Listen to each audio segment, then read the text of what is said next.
नाजरीन, आज हम बात करेंगे मलाला यूसुफजई के बारे में।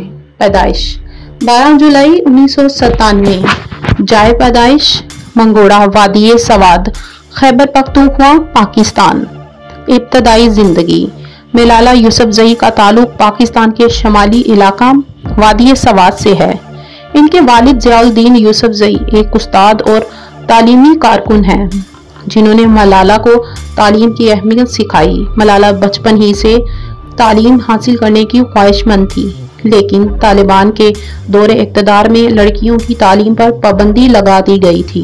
तालीमी जदोजहद और शोहरत 2009 में मलाला यूसुफजई ने BBC उर्दू के लिए एक अपना ब्लॉग लिखा, जिसमें उन्होंने तालिबान के ज़ेरे असर इलाके में अपनी जिंदगी और तालीम हासिल करने की मुश्किलात बयान की। इनके ये मज़ामीन बैनुल-अक़वामी सतह पर तवज्जो के हामिल बने और वो लड़कियों की तालीम की अलामत बन गई। हमले के बाद मलाला यूसुफजई आलमी सतह पर तालीमी निस्वान की सफीर बन गई। उन्होंने मलाला फंड के नाम से एक तंजीम कायम की जो दुनिया में लड़कियों को तालीम के लिए काम करती है।